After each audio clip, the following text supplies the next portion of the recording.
Attending Honor's big event in London this week, I couldn't help shake the feeling that despite their claims about innovation and a few software tweaks aside, all he really did was copy what had already been done and make it cheaper to end users, from the 2x1 display, yeah, understandable, to a new and upcoming front camera projector and ID system teased for 2018. Let's call it Face ID.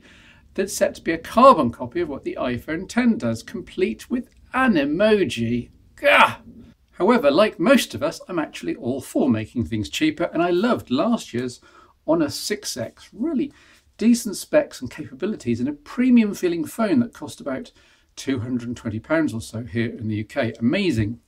See Phone Show 299 for my review. But the Honor 7X probably is an improvement overall, though I'm not sure it can quite justify the price hike to £270, despite the 2x1 1080p 5.9-inch LCD display that's bright and colourful. It's a thinner and sleeker, partly because the very decent dual camera is now repositioned up at the top and the back, and because the welcome headphone jack is now down at the bottom, opposite the mono and a rather average speaker. Here's a demo, full volume here on the Honor 7X. It's your average Chinese speaker, nothing special about it whatsoever. The display really is the thing to note here. It's the major change for the 7 series, and it's exactly as it sounds. Max your view was Honor's slogan all round the event, and you can certainly fit more content on the extra long screen, with a system update in the last few days adding compatibility for zooming 16:9 video content to 2:1, for example in YouTube. It's of good brightness and clarity, this screen, and it's oleophobic too. The edges even curve away slightly, Samsung style, though not as drastically. The dual camera, 16 and 2 megapixels, with the main one being f/2.2, is something that Huawei and Honor has mastered, at least if you're a fan of shallow depth of field effects. There's a portrait mode, as on the iPhone and countless copies, but the core feature is still a wide aperture effects mode, letting you adjust both focus point in the scene and depth of field after the fact, i.e. later, playing with a single photo to create something genuinely stunning and arty. Of course, it's ultimately a software effect based on image data from the main lens and depth data from the lower resolution sensor, but it's both fun and useful. Away from the effects, images are very good in most light conditions. See the samples here with comments. The lack of OIS does mean that results in very poor light are indeed poor, but that's to be expected at this price point. Video capture maxes out at 1080p, which is okay, but misses any stabilization, which isn't. As I'll mention below, the 7X is aimed at millennials. Cue shots of people skateboarding, skiing, hiking, for the brave, etc. And putting digital stabilization in for video capture would seem utterly essential, yet it's absent, and I can only hope it gets added in an OS update soon. In the meantime, those skateboard, skiing and hiking sequences will be wobble-tastic. On the whole, so far so good though. Let's try out that fingerprint sensor. Android 7 out of the box with a promise of Oreo early next year.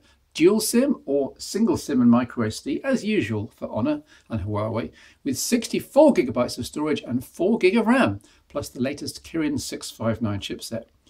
Although there's no waterproofing, you do get what Honor is calling airbag technology. As far as I can tell, compressible air spaces inside the corners to absorb corner impacts. Interesting.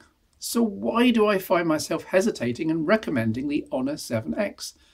For two reasons, and they're both so on the face of it stupid that I called Honor out when quizzing both their global president and the 7X product manager at the launch event. For starters, this is the end of 2017, and for anything over £200, we live in a USB Type-C world. It's ubiquitous.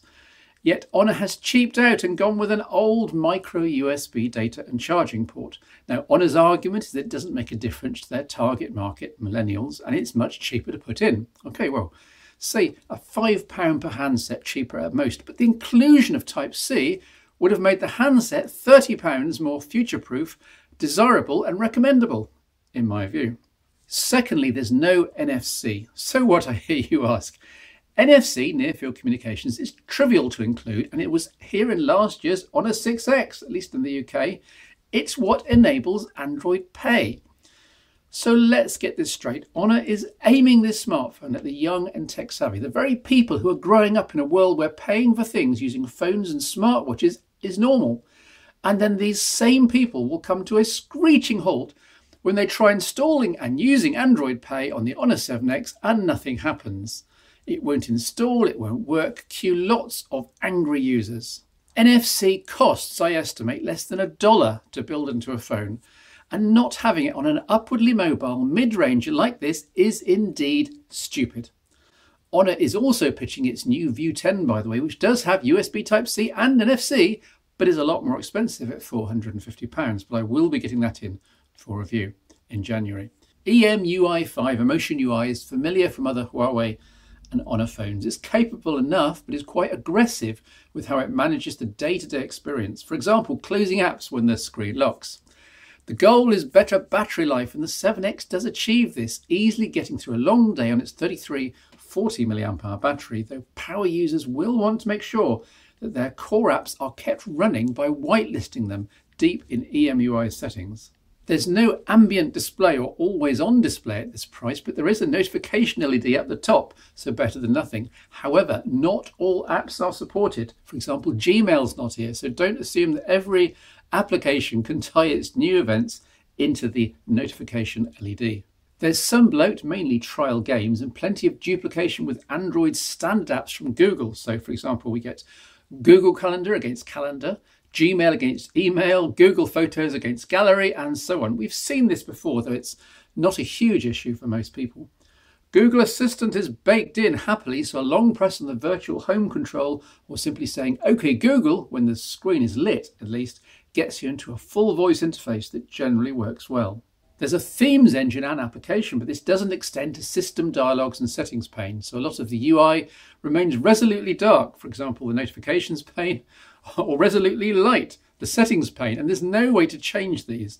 Still, with an LCD display, the colour is not as critical to battery as on AMOLED screened phones.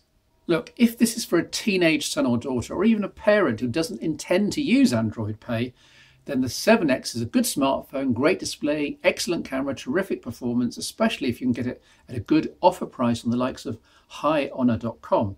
But it's ultimately too short-sighted of Honor. I wasn't expecting OIS on the cameras or waterproofing or AMOLED at this mid-range price, but missing both NFC and USB Type-C are characteristics of a sub £150 starter phone, not of something being launched to much glitz at a price point higher than many existing phones which do have these two aspects. The Wiley Fox Swift 2 at £159 springs to mind here in the UK. So you really have to really want that 2x1 display for the 7X to be in the purchasing frame.